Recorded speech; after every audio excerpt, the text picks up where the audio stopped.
ഹരേ കൃഷ്ണ. ഓം അജ്ഞാനതിമിരാന്ധസ്യ ജ്ഞാനാഞ്ജനശലാകയാ ചക്ഷുരുന്മീലിതം യേന തസ്മൈ ശ്രീഗുരവേ നമഃ. വന്ദേഹം ശ്രീഗുരോः ശ്രീയുതപദകമലം ശ്രീഗുരൂन् വൈഷ്ണവാംശ്ച ശ്രീരൂപം സാഗ്രജാതം സഹഗണരഘുനാഥാന്വിതം തം സജീവം സാദ്വൈതം സാവധൂതം പരിജനസഹിതം കൃഷ്ണചൈതന്യദേവം ശ്രീരാധാകൃഷ്ണപാദാൻ സഹഗണലളിതാ ശ്രീവിശാഖാന്വിതാംശ്ച പീതാംബരം കരവിരാജിതശംഖചക്രകൗമോദകീ സരസിജം കരുണാസമുദ്രം രാധാസഹായം അതിസുന്ദരമന്ദഹാസം വാതാലയേശമനിശം ഹൃദി ഭാവയാമി. ഇന്ന് വളരെയധികം മംഗളകരമായിട്ടുള്ള ദിവസമാണ്. ശ്രീ ഗുരുവായൂരപ്പൻ്റെ ഉത്സവത്തിൻ്റെ അവസാന ദിവസം ആറാട്ട് ആണ് ഇന്ന്.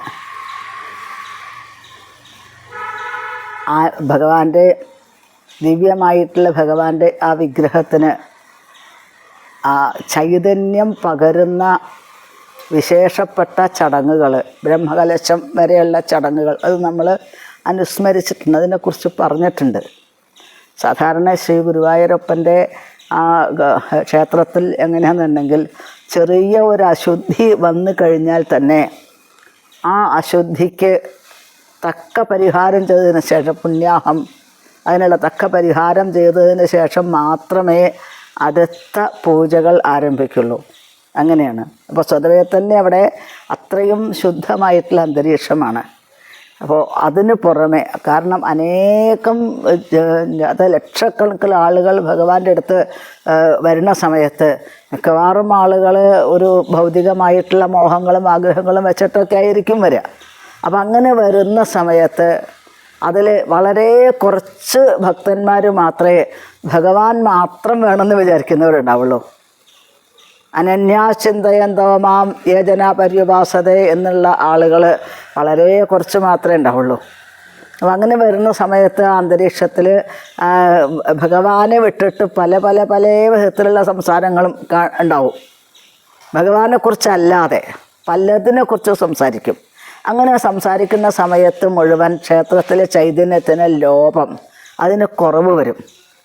അപ്പം അങ്ങനെയുള്ള എല്ലാ ദോഷങ്ങൾക്കും പരിഹാരമായിട്ടാണ് ഭഗവാന്റെ ഗുരുവായൂരപ്പൻ്റെ സഹസ്രകലശ ചടങ്ങുകൾ അത് നടക്കുന്നത്. എല്ലാ മാസവും ശുദ്ധിയുണ്ട്. അത് മാത്രമല്ല, ഒരു വർഷത്തിൽ അതിൻ്റെ ആ എല്ലാ വിധത്തിലുള്ള ദോഷങ്ങൾക്കും പരിഹാരമായിട്ട് ഭഗവാന്റെ ചൈതന്യം ഉത്തരോത്തരം വർദ്ധിക്കുന്ന വിധത്തിലാണ് ഈ സഹസ്രകലശത്തിൻ്റെ ചടങ്ങുകളൊക്കെ ഭംഗിയായിട്ട് നടക്കുക. അപ്പോൾ അങ്കുരാദി എന്നാണ് ഞാൻ പറയുക. ആദ്യത്തത് അങ്കുരാദി എന്നാണ്, ആദ്യത്തെ ദിവസത്തിന് അതാണ് പറയുക. പിന്നെ പടഹാദി എന്നാണ് അടുത്ത ഉത്സവത്തിൻ്റെ. കൊടിയേറ്റം മുതൽക്ക് പടഹാദി, അന്നാണ് വാദ്യഘോഷങ്ങളോട് കൂടിയിട്ടുള്ള ഭഗവാന്റെ ഉത്സവം, അതാണ്. അപ്പോൾ അതിന് മുന്നോടിയായിട്ടാണ് ആനയോട്ടം എന്നുള്ള ചടങ്ങ്. നമ്മളതിനെക്കുറിച്ച് ധാരാളം കേട്ടിട്ടുണ്ട്, പറഞ്ഞിട്ടുണ്ട്, അതിനെക്കുറിച്ച് അനുസ്മരം. എന്നാലും നമ്മൾ ഇതെല്ലാം കൂടി ഒന്നിച്ച് പറയുക, 10 ദിവസത്തെ എല്ലാ ചടങ്ങുകളും ഒന്ന് സമാഹരിച്ചുകൊണ്ട് പറയുക എന്നുള്ളത് മാത്രമാണ് ഇവിടെ ഉദ്ദേശിക്കുന്നത്. ഇപ്പോൾ ഗുരുവായൂരപ്പന് ഒരു കാലത്ത് ആനകൾ വളരെ കുറവായിരുന്നു, ആനകളില്ല എന്നാണ് പറയുന്നത്. അപ്പോൾ ഉത്സവത്തിൻ്റെ ആ ഒരു ദിവസം ആന ഇല്ല എന്ന് വന്ന സമയത്ത് പിറ്റേ ദിവസത്തേക്ക് ആന ഇല്ല. ആ സമയത്ത് തലേ ദിവസം ആന ഇല്ലാതെ ശിവേലി കഴിഞ്ഞു. അന്ന് വൈകുന്നേരം ആ ക്ഷേത്രത്തിലേക്ക് ഒരു അതായത് തൃക്കണാമതിലകം എന്നുള്ള ക്ഷേത്രത്തിൽ നിന്നും എഴുന്നള്ളിച്ച് നിർത്തിയിട്ടുള്ള ആന, ഭഗവാന്റെ ആ ഒരു സങ്കല്പം ഉണ്ടെങ്കിൽ എന്തും സംഭവിക്കും എന്നുള്ളതാണ്. ആ ആന നേരെ ഓടി വന്നെത്തിയത് ഗുരുവായൂരപ്പൻ്റെ അടുത്ത് എന്നാണ്. ഭഗവാനാണെങ്കിൽ കുട്ടിക്കാലത്ത് തുടങ്ങിയതാണ് ഈ ആനയോടുള്ള എന്തെന്നില്ലാത്ത കമ്പം എന്നാണ്. ഭഗവാൻ ആനയായിട്ട് കൂട്ടുകാരെയൊക്കെ ആനയാക്കും. ഭഗവാൻ ആന പുറത്ത് കയറും, കൂട്ടുകാരുടെ പുറത്ത് കയറും, ഇത് ആനയാണെന്ന് പറഞ്ഞുകൊണ്ട് ആനയുടെ പാപ്പാനായിട്ട് അഭിനയിക്കും. ഇങ്ങനെ ഭഗവാൻ പല പല അഭിനയങ്ങളും ഭഗവാൻ കാഴ്ചവെച്ചിട്ടുണ്ട്. പാസ്റ്റ് ടൈംസ് ഭഗവാന്റെ എന്ന് പറയുക. അപ്പോൾ ഭഗവാനാണെങ്കിൽ എത്ര ആനയോട് എന്തെന്നില്ലാത്ത കമ്പുണ്ട്. അപ്പോൾ ശ്രീലോകത്തിരുന്ന് ഗുരുവായൂരപ്പൻ ആഗ്രഹിച്ചത് എന്താ? തനിക്കൊരു ആനയെ വേണം, ഉത്സവത്തിന് ആന വേണമെന്ന് ആഗ്രഹിച്ചത്. അതിനനുസരിച്ചിട്ടാണ് ഒരാന വന്നു ചേർന്നത്. അതുകൊണ്ട് ആ ഉത്സവത്തിൻ്റെ ആ കൊടിയേറ്റത്തിൻ്റെ അന്ന് രാവിലെ ആന ഇല്ലാത്ത ശിവേലി അത് കാണാൻ അതിഭയങ്കരമായിട്ടുള്ള തിരക്കാണ്. അതിൻ്റെ ശേഷമാണ് വൈകുന്നേരം ഒരു 3 മണിയോട് കൂടിയിട്ടാണ് ദേവസ്വം തറവാട്ടിലെ വലിയ അപകടകാരികളല്ലാത്ത സെലക്ട് ചെയ്തിട്ടുള്ള തിരഞ്ഞെടുക്കപ്പെട്ടിട്ടുള്ള ഒരു 4 5 ആനകൾ അത്രയേ ഉണ്ടായിരുന്നുള്ളൂ. പണ്ട് അങ്ങനെയൊന്നും ആയിരുന്നില്ല. ആനകളെല്ലാം വന്ന് നിരന്ന്, പണ്ട് ഞങ്ങളൊക്കെ ഇവിടെ ഗുരുവായൂർ വന്ന കാലത്ത് അങ്ങനെയായിരുന്നു. അതായത് ആനകളൊക്കെ വന്നിട്ട് നിരന്ന് നിൽക്കും മഞ്ഞുലാലിൻ്റെ അടുത്ത്. ഒരു 2:45 മണി കഴിഞ്ഞാൽ ഒരു 3 മണിയൊക്കെ ആവാറാവുന്ന സമയത്ത് ഈ ആനയുടെ ആ കൊടമണിയും കൊണ്ട് പാപ്പാന്മാർ ഓടും. എന്നിട്ട് ആ ആനയുടെ കഴുത്തിൽ മണി കെട്ടിയിട്ടുണ്ടാവും എന്നാണ്. അങ്ങനെ ആനകളെല്ലാം കൂടി ഒരു 8 ആനകൾ 9 ആനകളൊക്കെ ഓടി വന്നിട്ടുള്ള ഒരു ചിത്രം ഞങ്ങളൊക്കെ കണ്ടിട്ടുണ്ട്. അത് അത്ര ആനകൾ ഓടി വരും. ഓടുന്ന സമയത്ത് പ്രത്യേക നിയന്ത്രണങ്ങളൊന്നുമില്ല, എന്നാലും അവർ അപകടം വരുത്തില്ല എന്നാണ്. ആനകളും ആളുകളും ഭക്തന്മാരും എല്ലാവരും കൂടി കൂക്കി വിളിച്ച് ഓടുന്ന ഒരു പ്രത്യേക സാഹചര്യമായിരുന്നു ഗുരുവായൂരപ്പൻ്റെ അടുത്ത്. അതൊക്കെ നേരിട്ട് കണ്ടിട്ടുണ്ട്. അത് അങ്ങനെ അകത്തേക്ക് കയറി വന്ന് ആദ്യം കയറി വരുന്ന ആന, അതിനോടുകൂടെ അതിനെ പ്രോത്സാഹിപ്പിച്ചുകൊണ്ട് പാപ്പാനുണ്ടാവും. പിന്നെ അനേകം ആളുകളും ഭക്തന്മാരും ആനകളും ഭക്തന്മാരും എല്ലാവരും കൂടിയിട്ടൊരു ഓട്ടമായിരുന്നു. പിന്നെ അവിടെ ഇതില്ല, ബാരിക്കേഡില്ല, കയറുകെട്ടലില്ല, തിരിക്കലില്ല, ഒന്നുമില്ല. ആളുകൾക്ക് വേണമെങ്കിൽ ഒതുങ്ങി നിൽക്കാം. ആനകളും ആളുകളും നല്ല രസകരമായിട്ടുള്ളൊരു ഒരു ദൃശ്യമായിരുന്നു അന്നുണ്ടായിരുന്നത്. അപ്പം അങ്ങനെ ഓടി വന്നിട്ട് 7 തവണ, ചിലപ്പോൾ ആദ്യം വന്നിട്ടുള്ള ആനയെ പിന്നിലാക്കിയിട്ട് മറ്റേ ആനയെ തിരക്കി ഓടിയിട്ട് വന്ന് കൊടിമരം തൊടും. അവസാന നിമിഷം വരെ ജയിച്ചു നിൽക്കുന്ന ആന ചിലപ്പോൾ തോറ്റിട്ട് അതിന് പിന്നിൽ വരുന്ന ആന ജയിക്കും. അപ്പോൾ യഥാർത്ഥത്തിലൊരു മത്സരമായിരുന്നു അന്നത്തെ കാലത്ത് ഉണ്ടായിരുന്നത്. അത് കഴിഞ്ഞാൽ, ആനയോട്ടം കഴിഞ്ഞാൽ അന്തരീക്ഷത്തിന് പെട്ടെന്ന് മാറ്റങ്ങൾ വരികയാണ്. പിന്നെ ഒരു മുഹൂർത്തം, പൂയം എന്നുള്ള ആ മുഹൂർത്തം വളരെ പ്രധാനമാണ്. ഗുരുവായൂരപ്പൻ്റെ ഓരോ കാര്യത്തിലും മുഹൂർത്തം വളരെ പ്രാധാന്യമാണ്. ഇന്ന മുഹൂർത്തത്തിൽ ഇന്ന സമയം, ഇത്ര മണി, ഇത്ര സെക്കൻഡ്, ഇത്ര മിനിറ്റ്, ഇത്ര സെക്കൻഡ്, അതിന് കൊടിയേറ്റുക എന്നുള്ളതാണ്. അതിനനുസരിച്ച് ചടങ്ങുകൾ ആരംഭിക്കും. വളരെയധികം ഇന്നത്തെ പോലെ ആധുനികമായുള്ള സൗകര്യങ്ങളൊന്നുമില്ലാത്ത അന്നും പരമപവിത്രമായിരുന്നു അതിൻ്റെയൊക്കെ ചടങ്ങുകൾ. അപ്പോൾ പ്രത്യേകിച്ച് ഇന്നത്തെ പോലെ സൗകര്യങ്ങളൊന്നുമില്ല, ഫാനില്ല, കൂടുതൽ ലൈറ്റില്ല, സൗകര്യങ്ങളൊന്നുമില്ല. എന്നാലും വളരെ പരിശുദ്ധമായിട്ടുള്ളൊരു അവസ്ഥയിലായിരുന്നു അന്നത്തെ ആ ഒരു കൊടിയേറ്റം മുതലായിട്ടുള്ള ചടങ്ങുകൾ. ആ കൊടി കയറി കഴിഞ്ഞാൽ അതോടുകൂടി അന്തരീക്ഷത്തിന് പിന്നെയും വ്യത്യാസം വരാണ്. കൊടിയേറ്റം എന്ന് പറഞ്ഞാൽ എന്താ? വാസ്തവത്തിൽ ആ പൂജയുടെ ഇടയ്ക്ക് ആ കൊടി, അതായത് ഭഗവാന് സമർപ്പിക്കാനുള്ള കൊടി, അത് പൂജിച്ച് അത് നേരെ ശ്രീലകത്ത് കൊണ്ടുപോയിട്ട് ശ്രീലകത്ത് നിന്ന് അവിടെ ഇത് ചെണ്ട കൊട്ടുണ്ട്, പിന്നെ വാദ്യങ്ങൾ, അതോടുകൂടി ഭഗവാൻ ശംഖ് വിളിക്കും. എന്നിട്ട് ഭഗവാന്റെ ചൈതന്യത്തിനെ, കുറച്ച് ചൈതന്യം, മുഴുവനില്ല, ഭഗവാന്റെ ചൈതന്യം ഈ കൊടിയിലേക്ക് ആവാഹിച്ചിട്ടാണ് കൊടി കയറ്റുക പതിവ്. എന്നിട്ടാണ് കൊടികയറ്റം. അപ്പോൾ എന്താണ്? ഭഗവാന്റെ ചൈതന്യം കൊടിമരം വരെ, കൊടിമരത്തിൽ ആ കൊടിക്കൂറയിൽ ദർശിക്കാനായിട്ട് സാധിക്കും. അങ്ങനെ കൊടിക്കൂറ ഉയരുന്നതോട് കൂടിയിട്ട് ഉത്സവത്തിൻ്റെ ആ കേളികൊട്ട്, ഉത്സവത്തിൻ്റെ ആരംഭം കുറിക്കുന്നു എന്നാണ്. ഗംഭീരമായിട്ടുള്ള പരിപാടികളാണ് പിറ്റേ ദിവസം മുതൽക്ക്. ഞങ്ങളൊക്കെ പണ്ടത്തെ കാലത്ത് ഒരനുഭവങ്ങൾ തന്നെ പറയാം. എല്ലാ പരിപാടികൾക്കും എല്ലാ സ്ഥലത്തും ഓടി നടന്നിരുന്നു. ആദ്യ ദിവസം കഥകളിയാണ്. അപ്പോൾ ഇത് കഴിഞ്ഞാൽ ഉടനെ കളികളൊക്കെ വയ്ക്കും. കഥകളി കഴിയുന്നതോട് കൂടിയിട്ട് ആദ്യ ദിവസത്തെ വിളക്ക് കഴിഞ്ഞിട്ടുണ്ടാവും അവിടെ. ഈ കൊടിയേറ്റം കഴിഞ്ഞതിന് ശേഷമാണ് അത്താഴ പൂജ മുതലായിട്ടുള്ള ചടങ്ങുകളൊക്കെ ഉണ്ടാവുക എന്നാണ്. അപ്പോൾ അതോട് കൂടിയിട്ട് പിറ്റേ ദിവസം മുതൽ ഗംഭീരമായിട്ടുള്ള കാഴ്ചശിവേലി ആണ്. ഇതിന് പ്രത്യേകിച്ച് ആളുകൾക്ക് നിയന്ത്രണമില്ല. ആളുകൾക്ക് സ്വാതന്ത്ര്യം ഉണ്ടായിരുന്നു, ആനകൾക്കും സ്വാതന്ത്ര്യം ഉണ്ടായിരുന്നു. വളരെ ഒരു ആനന്ദകരമായിട്ടുള്ള ഒരു സന്ദർഭമായിരുന്നു അന്ന് എന്നാണ്. ആധുനിക സൗകര്യങ്ങളില്ല, എന്നാലും വളരെയധികം രസകരമായിരുന്നു. അങ്ങനെ 3 നേരത്തെ അതിന് ഈ ശിവഭൂതബലിക്ക് എഴുന്നള്ളിക്കുക എന്നുള്ള ആ ഒരു ചടങ്ങിനാണ് ഈ ആനയെ ഭഗവാൻ തന്നെ ഭഗവാൻ ഇച്ഛയ്ക്കനുസരിച്ച് തിരഞ്ഞെടുക്കപ്പെട്ട ആനയെ പ്രത്യേക സംരക്ഷണമായിട്ട് അമ്പലത്തിൽ തന്നെ ഇന്നത്തെ കാലത്തിന് ആനയെ ഇടയ്ക്കിടയ്ക്ക് മാറ്റുക എന്നുള്ള സമ്പ്രദായം വന്നത്. അന്ന് 10 ദിവസം മുഴുവൻ ആന ആ അമ്പലത്തിനുള്ളിൽ തന്നെ നിൽക്കണം. മറ്റുള്ള ആനകൾ അതേപോലെ പാപ്പാന്മാർ ഇവന് കഴിക്കാൻ പട്ട കൊണ്ടുവന്ന് കൊടുക്കണം.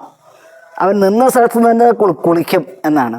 പിന്നെ ഗുരുവായൂരപ്പൻ്റെ ആനകളുടെ പ്രത്യേകത എന്താണെന്നുണ്ടെങ്കിൽ എല്ലാ ആനകളും ബ്രഹ്മചാരികളാണ്.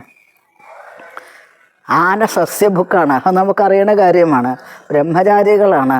ഓരോ ദിവസവും ഭഗവാൻ എഴുന്നള്ളിക്കുന്ന ആന കുളിച്ച് ഭഗവാന് ചാർത്തിയിട്ടുള്ള കളഭം തൊട്ട്, അതുമാത്രമല്ല ഭഗവാന് ആദ്യത്തെ നിവേദ്യം ശ്രീകൃഷ്ണ ഭഗവാൻ, അതായത് ആ ഗുരുവായൂരപ്പൻ്റെ ആദ്യത്തെ മലര് നിവേദ്യമാണ് ഭഗവാന്. ആദ്യത്തെ നിവേദ്യം മലര്, പിന്നെ ശർക്കര, നാളികേരപ്പുള്, കദളിപ്പഴം, ത്രിമധുരം, ഇതെല്ലാം കൂടി ഒന്നിച്ച് ചേർത്തിട്ടാണ് ഗുരുവായൂരപ്പൻ വെണ്ണ എല്ലാം കൂടി ഒന്നിച്ച് ചേർത്തിട്ടാണ് ഗുരുവായൂരപ്പൻ നിവേദിക്കുക. അപ്പോൾ ആ നിവേദ്യം അവകാശക്കാർക്കാണ്, ആനയ്ക്കാണ് അവകാശം. അപ്പോൾ ഭഗവാന്റെ ആ നിവേദ്യം കഴിച്ച് തൃപ്തി വന്നിട്ടുള്ള ആനയാണ്, പുണ്യം വന്നിട്ടുള്ള ആനയാണ് ഗുരുവായൂരപ്പൻ്റെ എഴുന്നള്ളിക്കുക. എന്നും അങ്ങനെ തന്നെയാണ്. ഇപ്പോഴും ഈ ശിവേലിക്ക് എഴുന്നള്ളിക്കുന്നത് അങ്ങനെ തന്നെയാണ് ആനയെ എപ്പോഴും എഴുന്നള്ളിക്കാറുള്ളത്.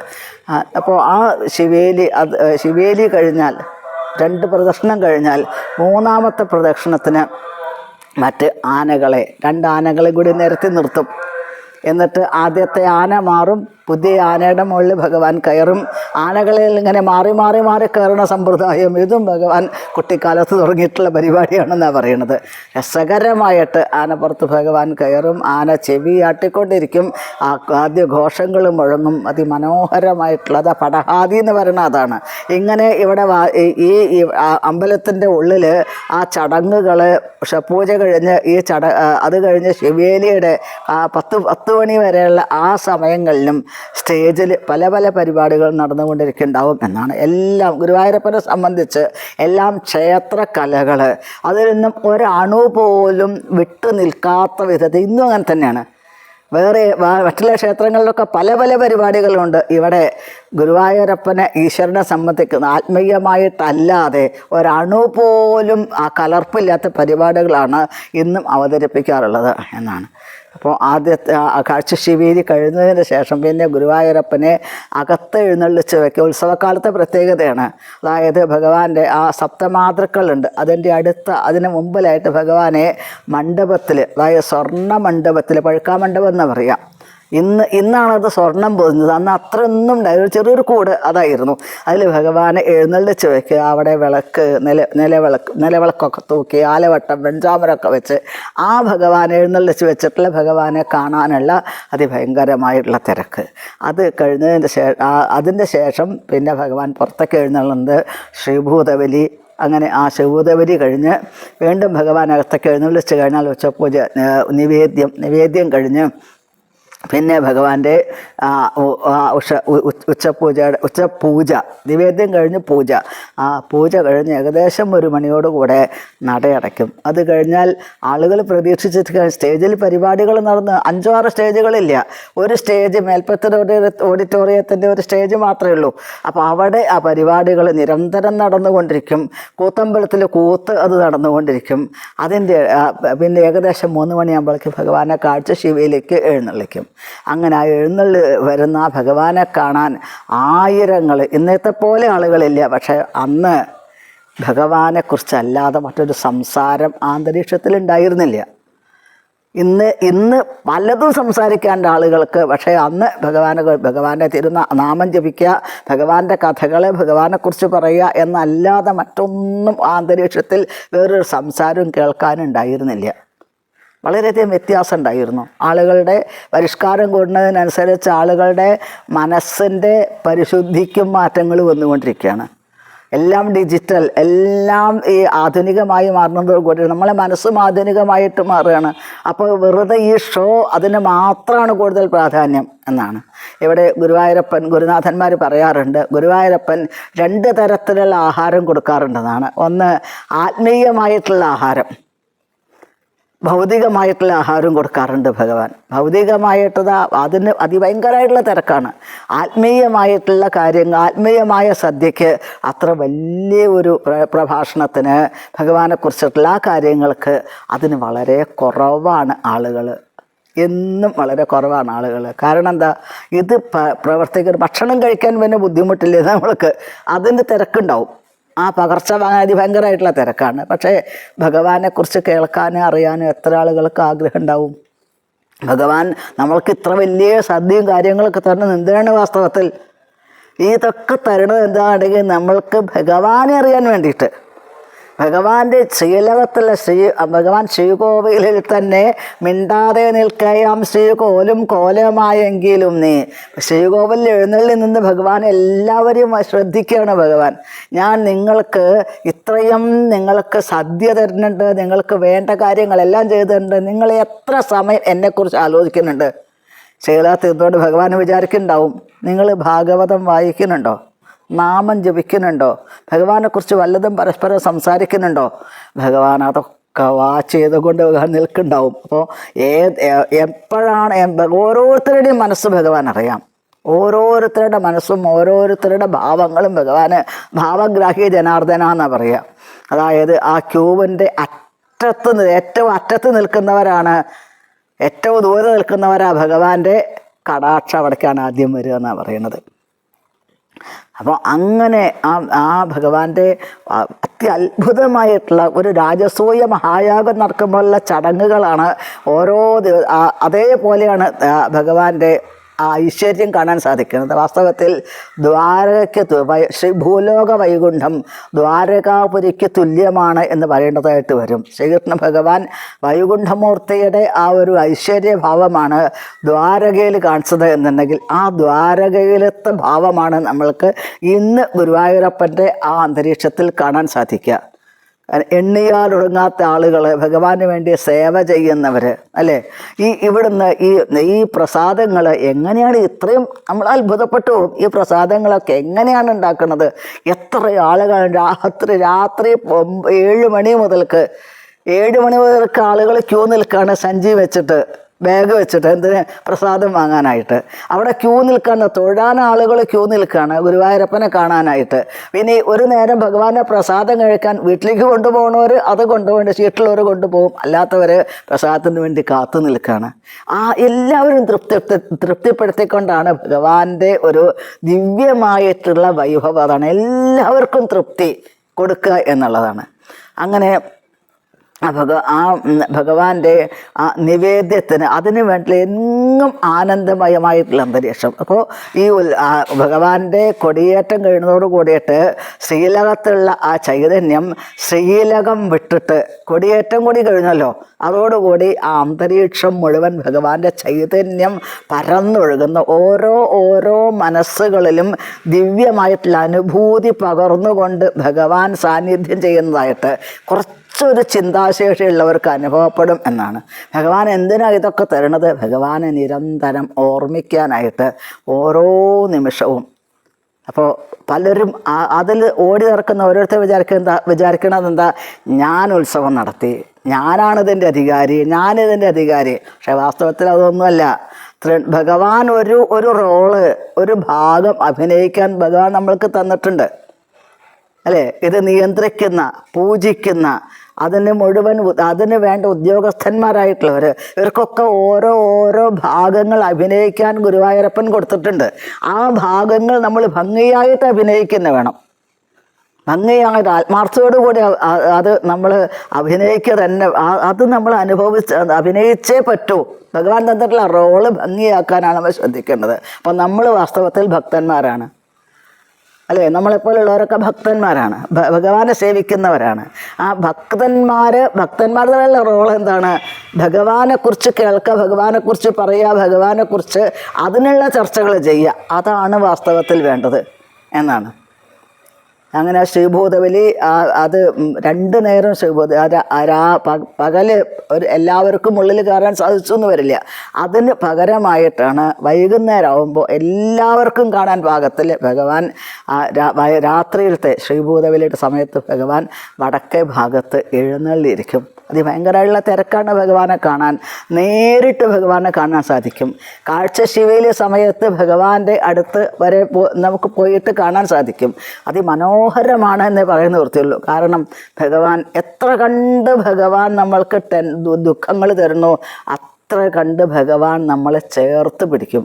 അതിഭയങ്കരമായിട്ടുള്ള ദുഃഖങ്ങൾ വരുന്ന സമയത്ത് താങ്ങാൻ പറ്റാത്ത ദുഃഖങ്ങൾ എന്ന് വരുമ്പോൾ ഭഗവാനോട് കൂടുതൽ ഭഗവാൻ ചേർത്ത് പിടിക്കുക ചെയ്യുക. ചിലപ്പോൾ ഭഗവാൻ നിൽക്കണതേ കാണുള്ളൂ, ഭക്തൻ്റെ പാദം കാണില്ല, ഭഗവാനെ സേവിക്കുന്ന ആളുടെ പാദം കാണില്ല. അനുവ്രജാമ്യഹം നിത്യം പൂയേത്തി അംഘ്രിരേണുഭി എന്ന് പറയാറുണ്ട്. അതായത് ഭഗവാൻ എപ്പോഴും ഭക്തനെ അനുഗമിക്കുന്ന പറയണത്. ചിലപ്പോൾ അനുഗമിക്കുന്ന ആളുടെ കാലേ കാണുള്ളൂ, മുന്നിൽ നടക്കുന്ന ആളെ കാല് കാണില്ല. കാരണം എന്താ? ഭഗവാൻ പറയണു, നിനക്ക് സഹിക്കാൻ പറ്റാത്ത ദുഃഖങ്ങൾ വരുമ്പോൾ നീ തളർന്നു പോകുമെന്ന് വരുമ്പോഴേ ഞാൻ നിന്നെ എടുത്തുകൊണ്ട് നടക്കായിരുന്നു.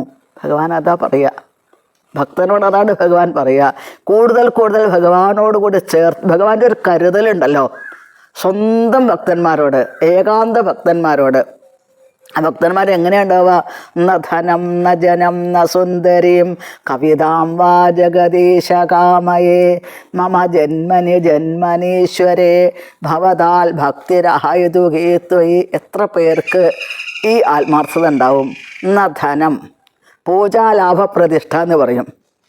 അവനവനെ അംഗീകരിക്കണം എന്നുള്ള ആഗ്രഹം, അവനവൻ്റെ ശാരീരികമായിട്ടുള്ള ആ ഒരു ബോധം അത് എത്ര കണ്ട് വർദ്ധിപ്പിക്കാൻ സാധിക്കും എന്നതിനുള്ള അതിനുള്ള പ്രവർത്തനങ്ങൾ, ശാരീരികമായിട്ടുള്ള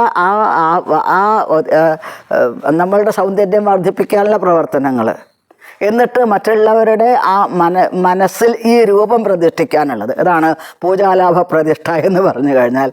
ഇതല്ലേ മിക്കവാറും ആളുകൾ ആഗ്രഹിക്കുന്നത്. ആ പ്രതിഷ്ഠയ്ക്ക് പകരം ആരെ പ്രതിഷ്ഠിക്കേണ്ടത്?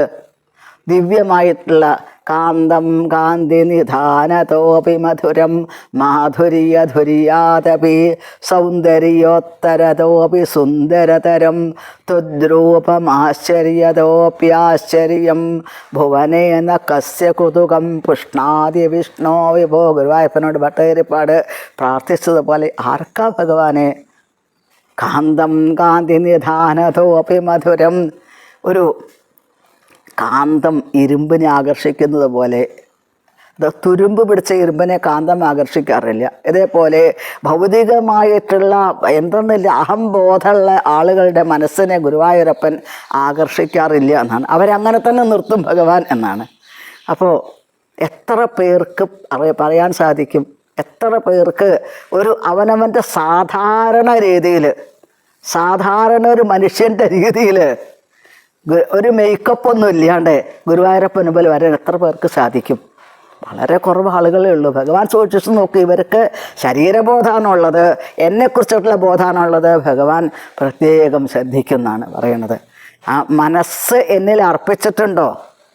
അങ്ങനെ അർപ്പിച്ചതിന് ശരീരബോധം ഉണ്ടാവില്ല ഇവിടെ എന്നാണ്. അപ്പം അങ്ങനെയുള്ളവരെ ഭഗവാൻ കൂടുതൽ ഭഗവാനോട് ചേർത്ത് പിടിക്കും. അവരെന്താഗ്രഹിച്ചോ ആഗ്രഹങ്ങൾ മുഴുവൻ ഭഗവാൻ സാധിപ്പിക്കും. പിന്നെ അവരുടെ ആഗ്രഹങ്ങളോ ശുദ്ധമായ ആഗ്രഹങ്ങളായിരിക്കും. ഭഗവാനെക്കുറിച്ചല്ലാതെ കൃഷ്ണൻ മതി, കൃഷ്ണൻ മാത്രം മതി, എനിക്ക് ഗുരുവായൂരപ്പൻ മാത്രം മതി എന്ന് മാത്രമാണ് അവരുടെ ചിന്തകളുണ്ടാവുക. അങ്ങനെയുള്ളവർക്ക് ഭഗവാൻ അവസരങ്ങൾ ധാരാളം കൊടുക്കും ഭഗവാനെ അനുഭവിച്ചറിയാൻ. ഉത്സവത്തിൻ്റെ ആത്യന്തികമായ ലക്ഷ്യം എന്ത്?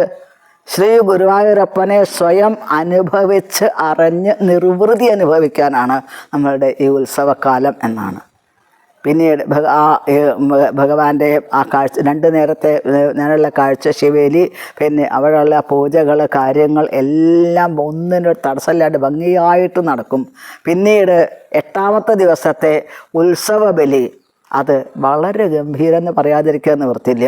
അപ്പോൾ ഉത്സവബലി എന്ന് എല്ലാവരും പറയും. ഉത്സവബലി കഴിഞ്ഞു എന്ന് ചോദിക്കും ആളുകൾ. ഉത്സവബലിക്ക് എഴുന്നള്ളിച്ച് ചോദിക്കും. വാസ്തവത്തിൽ എന്താ ഉത്സവബലി? 33 കോടി ദേവന്മാർക്കും നിവേദ്യം കൊടുക്കുക ഭഗവാന്റെ സാന്നിധ്യത്തിൽ എന്ന് പറയും. 33 കോടി ദേവന്മാർ മാത്രമാണ് ഉള്ളത്. ആലോചിച്ച് നോക്കുക, ഈ പ്രപഞ്ചത്തിൽ എത്ര ജീവജാലങ്ങളുണ്ട്. അതൊക്കെ ഈ ഭൂതഗണങ്ങളിൽ പെടും. മഹാദേവൻ്റെ കൂടെ എത്ര ഭൂതഗണങ്ങളുണ്ട്. എല്ലാ ഭൂതനാഥൻ മഹാദേവൻ എങ്ങനെയാണ് പറയണത്? അതായത് ആരും അംഗീകരിക്കാത്ത അനേകം ആളുകൾ മഹാദേവൻ്റെ കൂടെ ഉണ്ട്. ഭൂതങ്ങളെ, പ്രേതങ്ങളെ, പിശാചുക്കള്, കൂഷ്മാണ്ഡങ്ങള്, ബ്രഹ്മരാക്ഷസുകൾ, ഇവരൊക്കെ ആരെങ്കിലും അംഗീകരിക്കുമോ? അവരുടെ പതിപ്രമഥഭൂതാനാം എന്നാണ് പറയണത്. അവരുടെ മുഴുവൻ ഒന്നിച്ച് ചേർത്ത് പിടിച്ചുകൊണ്ട് വാത്സല്യത്തോടു കൂടെ സംരക്ഷിക്കുന്ന ആളാണ് മഹാദേവൻ. അപ്പോൾ മഹാദേവൻ്റെ ഭൂതഗണങ്ങളോട് കൂടിയിട്ട് വരും. എന്തിന്? ഗുരുവായൂരപ്പൻ്റെ സാന്നിധ്യത്തിൽ ഭഗവാൻ കൊടുക്കുന്ന നിവേദ്യം അനുഭവിക്കാനായിട്ട്. അപ്പോൾ ഗണപതി വരില്ലേ? ഗണപതി ഭൂതഗണങ്ങളോടുകൂടി വരും. ദേവേന്ദ്രൻ്റെ കൂടെ എത്ര ദേവന്മാരുണ്ട്? 33 കോടി ദേവന്മാർ ഗുരുവായൂരപ്പനെ കാണാൻ, അവരെന്നും ഗുരുവായൂരപ്പനെ കാണാൻ വരാറുണ്ട്. താഴെപ്പുഴ അടച്ചു കഴിഞ്ഞാൽ അടുത്ത നിർമാല്യം വരെയുള്ള സമയത്ത് ദേവന്മാർ വന്ന് ഭഗവാനെ ദർശിക്കാറുണ്ട്. അപ്പോൾ ഭഗവാന്റെ ഈ നിവേദ്യത്തിന് ആഗ്രഹിച്ചുകൊണ്ട് ദേവന്മാർ വരും, ദേവഗണങ്ങൾ വരും അവിടെ. അതിൽ സൂര്യൻ്റെ കൂടെ സൂര്യൻ്റെ സൗരയൂഥത്തിന് എത്ര ഗ്രഹങ്ങളുണ്ട്? നക്ഷത്രമാണ് മഹം ശശി. ചന്ദ്രനാണ് നക്ഷത്രങ്ങളുടെ രാജാവ്. ചന്ദ്രനാണ്. ചന്ദ്രൻ്റെ പിന്നാലെ എത്ര നക്ഷത്രങ്ങളുണ്ട് ആകാശത്തിൽ? എണ്ണിയാലൊടുങ്ങാത്ത നക്ഷത്രങ്ങൾ, താരാപഥങ്ങളുണ്ട്. ഇവരെല്ലാവരും വരും. എന്തിന്? ഉത്സവബലിക്ക്, ഗുരുവായൂരപ്പനെ കാണാൻ, ഗുരുവായൂരപ്പൻ്റെ സാന്നിധ്യത്തിൽ ചെയ്യുന്ന പൂജകൾ സ്വീകരിക്കാൻ വേണ്ടിയിട്ട്. അപ്പോൾ വലിയ വെലിക്കല്ലിൽ തൂവുന്ന സമയത്ത് എല്ലാവരും ഹരേന്ന് പറഞ്ഞാൽ എന്താണ്? യഥാതരോർമുലനിഷേചനേന തൃപ്യന്തി തൽസ്കന്ധഭുജോപശാഖ പ്രാണോപഹാരേന്ദ്രിയാണം ദദാതി സർവാർഹണമച്യുതേജ്യാം.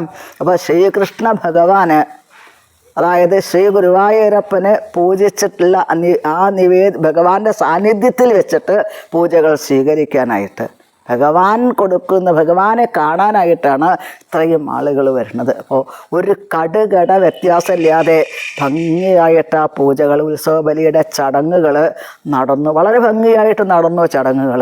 പ്രത്യേകത എന്താണെന്നുണ്ടെങ്കിൽ അതിൽ ജലപാനം പോലും അന്ന് പ്രഭാതം മുതൽ കഴിക്കാതെ ഒരു വ്രതത്തിൻ്റെ തീവ്രമായ വ്രതത്തിലാണ് ഇത് ചെയ്യുന്നവരെല്ലാവരും. ഗുരുവായൂരപ്പനെ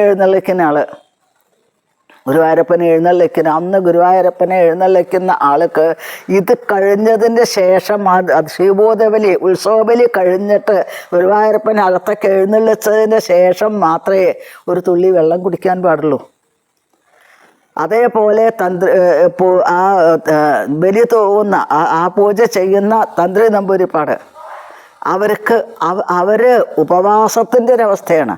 ശരിക്കും തപസ്സിൻ്റെ തീവ്രതയാണ് നമുക്ക് ഈ ഗുരുവായൂരപ്പൻ്റെ ഈ ഉത്സവത്തിൻ്റെ ഇടയ്ക്ക് കാണാൻ സാധിക്കുക. എല്ലാവർക്കും ധാരാളം പ്രസാദങ്ങളെല്ലാം ഉണ്ട്. പക്ഷേ ആ പൂജിക്കുന്നവർക്ക് അത്രയും വ്രതനിഷ്ഠയോട് കൂടിയിട്ടാണ്.